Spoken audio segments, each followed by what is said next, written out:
Candidates ఏనా? ఎవరు ఇప్పుడు మీరు ప్రకటించిన కొత్త ఇన్ఛార్జ్ అందరూ క్యాండిడేట్సే. మళ్ళీ ఇంకా కొత్త లిస్ట్ లేదు, మారిన వాళ్ళు క్యాండిడేట్స్. ఇప్పుడు మారిన వాళ్ళు ఎవరున్నారో వీళ్ళు క్యాండిడేట్స్ అవుతారు. సిట్టింగ్ లో సిట్టింగ్ ఎవరున్నారో వాళ్ళు ఉంటారు. కొత్త వీళ్ళలో ఏమైనా చేంజెస్ ఉంటే మాకు వెళ్ళాక వస్తాయి. కానీ ఫైనల్ దీనికైతే ఓ లిస్ట్ అయితే ఫైనల్ గా అనౌన్స్ చేస్తాం. ఫైనల్ లిస్ట్ టోటల్ గా 175 అనౌన్స్ చేస్తాం.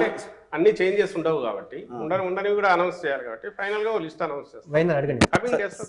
సజ్జల రామకృష్ణారెడ్డి గారు అంటే వైఎస్ఆర్ కాంగ్రెస్ పార్టీలో ట్రబుల్ షూటరా, ట్రబుల్ మేకరా? గవర్నమెంట్ లో అడ్వైజర్ అనేది నాకు సంబంధించిన కొంచెం ఫ్లెక్సిబిలిటీ కోసము విధానాల పరంగా ఎక్కడైనా చర్చలు జరిగినప్పుడు పార్టిసిపేట్ చేయడానికో గవర్నమెంట్ లెవెల్లో ఇది కావడానికి పనికొస్తుంది తప్ప దీనివల్ల కిరీటం ఏం కాదు. పార్టీ ప్రధాన కార్యదర్శి జగన్మోహన్ రెడ్డి గారికి ఉన్న పేరు ఏంటంటే ఇప్పటి వరకు ఆయన నమ్ముకున్న వాళ్ళని వదులుకోడు, అట్లా స్టిక్ ఆన్ చేసి పట్టుకొని ఉంటారు అని. కాపు రామచంద్రారెడ్డి గారు ఆయన పార్టీ పెట్టినప్పటి నుంచి ఉన్నారు, ఆళ్ళ రామకృష్ణారెడ్డి గారు, ఇంకా చాలా పేర్లు చెప్పగలరు. అటువంటి వాళ్ళు పార్టీని వదిలేసిపోతున్నారు అంటే ఎక్కడో కోఆర్డినేషన్, కమ్యూనికేషన్ మిస్ అవుతుంది ఆ పార్టీలో. అటువంటి వాళ్ళు కూడా పార్టీని వదిలేసిపోతున్నారు అంటే మీలాంటి వాళ్ళు పక్కన ఉన్న వాళ్ళు కమ్యూనికేట్ చేయడంలో, కోఆర్డినేట్ చేయడంలో ఫెయిల్ అవుతున్నారా? జగన్మోహన్ రెడ్డి గారు ఎవరిని వదులుకోవట్లా. వాళ్ళకున్న ఆవేదన, వాళ్ళకు వచ్చిన ఆవేశం వల్ల వాళ్ళకు వచ్చిన అధికార పార్టీ వదిలేసి జగన్మోహన్ రెడ్డి గారి దగ్గరికి వచ్చిన వాళ్ళు. అవును, వాళ్ళు కూడా అధికారంలో ఉన్నప్పుడు పోతున్నారు అంటే ఎక్కడో మీరు వాళ్ళు కూడా రిజెక్ట్ చేయట్లా కదా. మీరు అడిగిన క్వశ్చన్లోనే ఏ బేసిస్ మీద మనం సెలెక్ట్ చేస్తున్నాం అన్నప్పుడు అవకాశాలు పార్టీ అల్టిమేట్ గెలవాలా, గెలిచి అధికారంలోకి మళ్ళీ రావాలా, కంఫర్టబుల్గా రావాలా, బ్రహ్మాండమైన మెజారిటీతో రావాలా. ఏ పార్టీ అయినా కోరుకుంటుంది. అధికారంలోకి రావాలని కోరుకోవడం తప్పు కాదు కదా. బట్ నేనేమంటున్నా, లాయల్ గా ఉన్న వాళ్ళని కన్విన్స్ చేసి స్టిక్ ఆన్ చేసి పెట్టుకోలేకపోతున్నారు. పార్టీలో ఉండొచ్చు కదా, పార్టీలో ఉండొచ్చు, కన్విన్స్ చేస్తున్నారు. అది వ్యక్తిగతం. ఇప్పుడు అది చాలా మంది కన్విన్స్ చేశారు. మీరు ఓవరాల్ పర్సెంటేజ్ చూస్తే మా రిటెన్షన్ దీన్ని చూస్తే 80%, 90% ఉంది. 10% ఎక్కడో ఇది కావచ్చు. వాళ్ళు కూడా ఎవరు మీరు గతంలో కూడా మీరు గమనిస్తే 23 మంది పార్టీ లాక్కున్నా, అంత అడ్డంగా వాళ్ళు కొని అడ్డగోలుగా డబ్బులు పే చేసి చంద్రబాబు నాయుడు లాక్కున్నా, నాకు తెలిసి చాలా తక్కువ మంది మాత్రమే విపరీతంగా బండలు వేశారు ఈయన మీద, జగన్మోహన్ రెడ్డి గారి మీద. మిగిలిన పెద్ద మాట్లాడాల. ఇప్పుడు అంతే. ఇప్పుడు ఎవరు నెగిటివ్ పెద్ద మాట్లాడట. బయటకు పోయిన వాళ్ళు కూడా ఉన్న వాళ్ళను ఉంచుకోగలిగాం మెజారిటీ 80%. దేనివల్ల అంటే నాయకుడి మీద నమ్మకం. ఇక్కడ చిన్న డౌట్ అండి దీంట్లో, అభ్యర్థుల పరంగా అంటే సాధారణంగా ఎవరైనా సరే ప్రతిపక్షంలో ఉన్నప్పుడు ప్రయోగాలు చేస్తారు. మీరు అధికారంలోకి వచ్చిన తర్వాత ఇప్పుడు ప్రయోగాలు చేస్తున్నారు. బీసీలకి ఓసీ సీట్లు ఇవ్వటము. ఇప్పుడు ఏదైతే జగన్మోహన్ రెడ్డి గారు చేస్తున్నారో, మీరు అధికారంలోకి వచ్చిన డే 1 నుంచి లేదా అంతకుముందు నుంచి అనౌన్స్ చేసిన దగ్గర నుంచి కంటిన్యూటీ ఉంది. ఏది ఐసోలేటెడ్గా రాలా.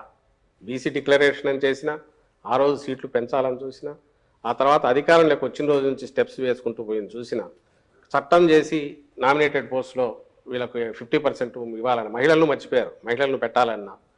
ఇవన్నీ ఆయన ఏమనుకున్నారంటే నెక్స్ట్ 10 yearsకు this should become the rule of the land. అక్కడ అయిపోవాలి. ఏ పార్టీ అయినా they should be forced to implement all these అనే దాంతోనే పోతున్నారు.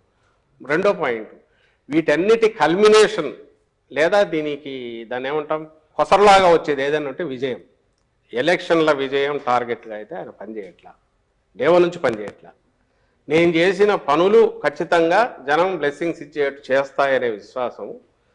ఎన్నికల ఓరియంటేషన్ అయితే ఇట్లా ఇవన్నీ ఎందుకు చేస్తాడు? ఆ రోజు నుంచి అవి చేసుకుంటూ పోయి ఇప్పుడు అందుకే మీకు తను సభల్లో మాట్లాడినా ఎక్కడ అడిగినా నేను చేసిన మంచి మీకు మంచి జరిగి నేను చేసిన పనుల వల్ల మీకు మంచి జరిగి ఉంటుందని మీరు అనుకుంటేనే మీరు నాకు ఓటు వేయండి అంటున్నాడు. ఇది దీని అవుట్కమ్మే తప్ప ఇది ఓరియంటేషన్ టార్గెట్గా ఆయన పనులు చేస్తారు. అలా ఇవి ఓరియంటేషన్గా టార్గెట్గా పనులు చేస్తూ వస్తే అవి డిఫరెంట్గా ఉండేవి, మోర్ పొలిటికల్గా ఉండేవి. దా రకంగానే మీరు చూడాలి ఎక్స్పెరిమెంట్.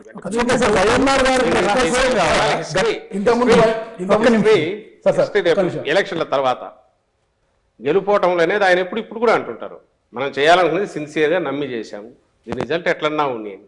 రిజల్ట్ బ్రహ్మాండంగా ఉంది నేను ఎందుకు అనుకుంటున్నామంటే తెలుస్తుంది కాబట్టి మాకు వచ్చే రెస్పాన్స్. సంక్షేమ పథకాలు ఆపితే మాత్రమే ఓటు బ్యాంకు గండి పడుతుంది అని ఒక అభద్రతా భావన చేస్తున్నారా? అలా మంచి క్వశ్చన్ నువ్వు అడిగింది. అది ఎప్పుడు వస్తుందంటే ఈ టోకెన్ గా ఓన్లీ నేను ఇంతకుముందు అన్నట్టు అమ్మఒడి, రైతు భరోసా అవన్నీ ఇచ్చి చేతులు దులుపుకుంటే మీకు అందరికి ఇచ్చాను, దాన్ని పెంచొచ్చు కూడా కొంచెం చేసేస్తే అడికి అయిపోతుంది. అంటే డోలౌట్స్ అంటాం, తాయిలాల్ లాగా. ఏదో లైక్ ఇప్పుడు గ్యాస్ సిలిండర్లో లేక బస్సులో ఫ్రీ ఇదో ఇలాంటివి అవి టెంపరీగా అప్పటికప్పుడు ఉపయోగపడేవి. అలాంటివి చేస్తే మీరు అనేది కావచ్చు. ఈయన కంటిన్యూటీ, నేను అమ్మఒడితో మిగిలినవన్నీ ఆయన చెప్పినవి కాదు. అమ్మఒడి ఒక్కటి ఇచ్చినందువల్ల ఎప్పుడైతే కుదరదు అనుకున్నాను. ఎందుకంటే ఆ పిల్లలు అక్కడికి పోతే ఆ స్కూల్కి పోలేరు, కాన్వెంట్కి పోతే కాస్ట్ ఎక్కువ. కాబట్టి మన స్కూల్లే రెడీ కావాలని చెప్పి 15,000 కోట్లు పెట్టాడు కదా. అక్కడ ఆయన విజన్ కనిపిస్తుంది.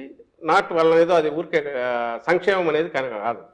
దాంతోపాటు వస్తున్న స్ట్రక్చర్స్ ఇవన్నీ లోకల్ వర్క్లో భాగం. ప్రతిదీ ఈ సంక్షేమం నుంచి ఫ్యామిలీ డెవలప్ అవుతుంది.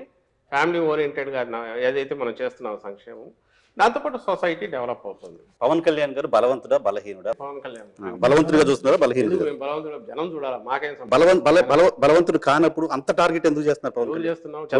చంద్రబాబుకు సంబంధించినంత వరకు ఆయన what ever he has the capacity ఉన్నది, తన అభిమానులు కావచ్చు, లేదా తన మీద ఆశ పెట్టుకున్న ఆయన సామాజిక వర్గాల కావచ్చు, తనకేదో మా వాళ్ళ దగ్గర నుంచి ఒక టాప్ పొజిషన్ పోతున్న వాళ్ళు కావచ్చు, ఆ క్లౌట్ ఏదైతే ఉందో, విచ్ అర్లియర్ లాస్ట్ టైం నిలబడినప్పుడు కొన్ని కాన్స్టిట్యున్సీస్లో అక్కడక్కడ స్కాటర్ అయి కనిపించిందో గోదావరి జిల్లాలో, అక్కడ వాళ్ళకు సంబంధించి ఇవన్నీ గుత్తమొత్తంగా తీసుకెళ్లి చంద్రబాబు నాయుడుకు అప్పచెప్పాలని చూస్తాడు. చంద్రబాబు నాయుడు దానివల్ల బెనిఫిట్ అవుతున్నాడు కాబట్టి పాయింటెడ్గా చెప్తున్నాము. రెండవది ఏ క్వశ్చన్లో చెప్పాము, పవన్ కళ్యాణ్ గారు ఆబ్జెక్టివ్ గానో ఇంకో రకంగానో విమర్శలు చేయట్లా.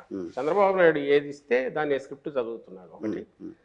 దానికి మించి కూడా అడుగులు వేసి ఆయన ఏ రోజు అధికారంలోకి రావాలనుకునే ఇది కానీ దానికి తగినట్టు పార్టీ నిర్మాణం కానీ చేయకుండా నేను అధికారంలోకి వస్తే చేస్తానన్నప్పుడు ఎగతాళి చేస్తారు. ఇంకోటి అడుగుతున్నారు పొలిటికల్గా, అది తప్పకుండా హీ హాస్ టు ఫేస్. అసలు పొత్తుల కోసం ఇది ప్రయత్నం అనేది జగన్మోహన్ రెడ్డి గారు ఈ రోజు గారు మళ్ళీ గారు రేపు కూడా చెప్తున్నా, ఆయన ఎప్పుడూ పొత్తుల కోసం అయితే ప్రయత్నం చేయరు. ఎందుకంటే ఆయన పాలసీ ఒక్కటే, ప్రజలకు మనం జవాబుదారీగా ఉండాలా, మన పార్టీ జవాబుదారీగా ఉండాలా.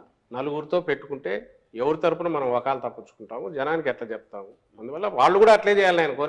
ఆయన కోరిక పవన్ కళ్యాణ్ గారు కూడా 175 సీట్లలో తన మనుషులను పెట్టి ఇన్ఛార్జీలు పెట్టి ఒక పార్టీగా ఎదిగి కంపీట్ చేసి పోటీ పడి రాగలిగితే మంచిదే. That would be healthy democracy అని. అట్లా కాకుండా అతుకులు వేసుకొని రావడం కరెక్ట్ కాదు.